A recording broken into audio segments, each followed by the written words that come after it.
Bonjour, bienvenue dans cette nouvelle chronique de l'Amérique latine qui vous est proposée par l'IRIS. Alors cette semaine, j'aimerais un peu traiter en miroir l'actualité diplomatique européenne qui commence à nouveau frémir au Brésil depuis la prise de fonction de Lula le 1er janvier 2023. Je fais référence à la fois à une tournée du chancelier allemand Olaf Scholz du SPD, social-démocrate, qui a relativement été peu commenté ou analysé en France et en Europe, mais qui en Amérique latine a quand même fait sensation puisque c'était la première visite d'un chef d'État, d'un chef de gouvernement européen en Amérique du Sud, au Brésil en particulier, depuis que Lula a repris le pouvoir. Et donc c'est l'Allemagne qui a imprimé, donné un peu le là, en quelque sorte, pour montrer l'investissement que ce pays souhaite en tout cas développer comme investissement dans la région, en particulier sud-américaine. Alors Olaf Scholz est allé toute fin janvier visiter 3 pays sud-américains, l'Argentine d'abord, gouvernée par Alberto Fernandez, ensuite le Chili de Gabriel Boric, puis enfin la visite tant attendue au Brésil. Alors en fait, l'Allemagne avait déjà préparé le terrain, si je puis dire, puisqu'elle était l'un des rares pays européens, il y en avait 3, qui étaient présents au rang de chef d'État ou de gouvernement à la prise de fonction de Lula le 1er janvier, avec Philippe VI, le roi d'Espagne, le président aussi portugais et le président allemand était là. La France avait des représentants, mais qui, objectivement, c'était quand même beaucoup moins capés dans leur portefeuille, parce qu'on avait le ministre du Commerce extérieur, puis un ami personnel du président Emmanuel Macron qui était présent aussi pour représenter la France, mais pas justement au niveau d'un chef d'État ou d'un chef de gouvernement, ce qui avait déjà été noté dans une précédente chronique. Et là, cette fois-ci, l'Allemagne enfonce le clou parce que c'est elle qui fait le tour et fait le déplacement pour aller dans cette région. Alors au menu de la visite d'Olaf Scholz, il y a quand même des intérêts bien compris.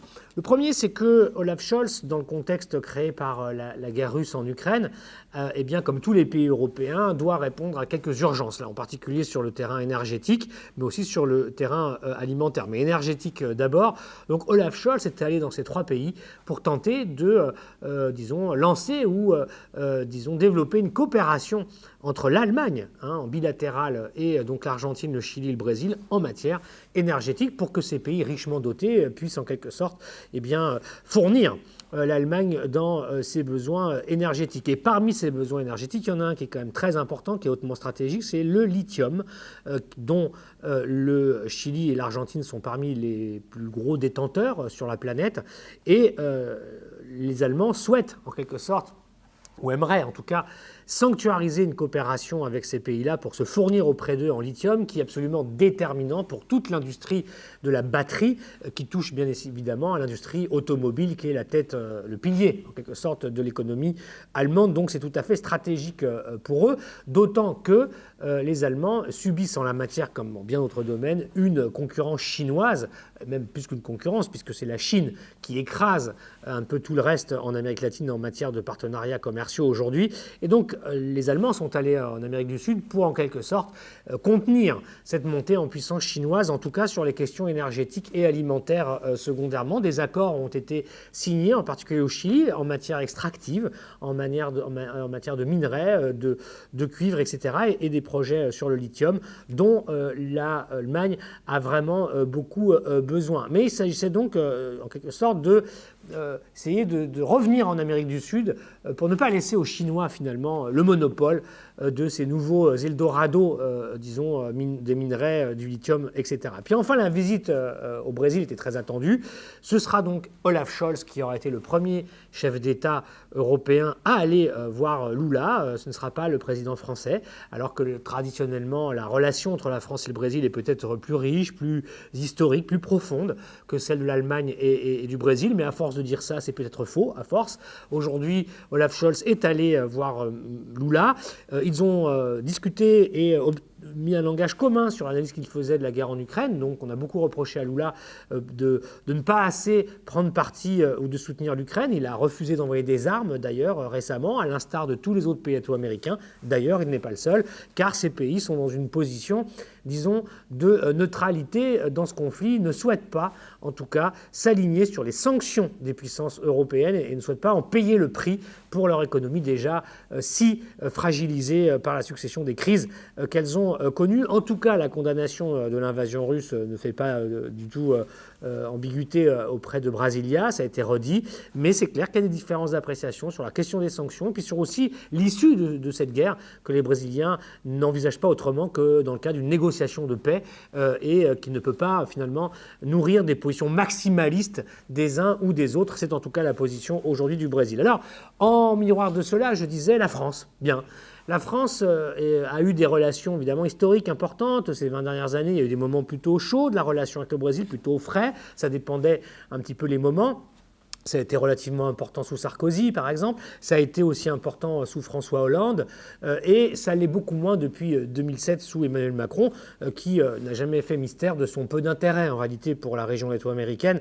Il y est allé une seule fois jusqu'à présent. C'était en Argentine, au Buenos Aires, dans le cadre d'un sommet du G20, et non pas dans une visite bilatérale. Il connaît désormais Lula. Ils se sont rencontrés à Paris. Lula était venu lorsqu'il était candidat. On dit que la relation était chaleureuse. On se tutoie. Mais pour l'instant, le président français n'est pas allé au Brésil. Il ne sera pas le premier à y être allé. Alors on entend qu'il irait certainement au Brésil bientôt. Aujourd'hui, les 8 et 9 février 2023, c'est la ministre des Affaires étrangères et de l'Europe et des Affaires étrangères, Catherine Colonna, qui est en visite officielle pour 2 jours. Donc la France essaye de se positionner, de montrer qu'elle n'a pas oublié le Brésil, mais elle est derrière l'Allemagne aujourd'hui. C'est indiscutable. Et c'est certainement avec les Allemands que les Brésiliens ont commencé à discuter plus avant ce qu'ils attendent de la continuité ou de la reprise des négociations du marché commun du Sud et de l'Union européenne, l'accord commercial qui va être au cœur et qui va déterminer la qualité, l'intensité des relations entre le Brésil et les pays du Mercosur et l'Europe dans les mois qui viennent, avec tous les enjeux qu'on a cités, énergétiques, alimentaires, industriels, technologiques aussi. Et en gros, ce que veulent les Brésiliens, eh bien, c'est que les Européens, en quelque sorte, leur donnent plus de moyens et protègent moins leurs exportations de produits manufacturés à haute valeur technologique pour que les Brésiliens et les pays du Mercosur puissent eux-mêmes développer des industries productives et des chaînes de valeur latino-américaines et ne pas subir en quelque sorte le monopole ou les exigences de protection des produits européens sur ces marchés latino-américains. Aujourd'hui, c'est ça que veulent les Brésiliens. Plus que des quotas d'exportation de produits agricoles plus importants, bien sûr, ils vont en discuter, mais aujourd'hui, leur intérêt à eux, c'est de monter en gamme et de monter en niveau qualitativement, au niveau de leur appareil de production et de le diversifier. Si les Européens peuvent proposer des transferts de technologies en matière sur des secteurs clés, stratégiques, comme la digitalisation, les nouvelles technologies, etc., eh bien, il y aura des discussions et des possibilités d'avancer dans cette négociation, car les Brésiliens veulent un accord qui soit plus équilibré, plus symétrique, qu'il ne l'est jusqu'à présent. Et aujourd'hui, eh bien, les Allemands sont certainement en tête, ou en tout cas en avance, dans la discussion, ou les prédiscussions avec les Brésiliens et les Argentins d'ailleurs, sur ce sujet.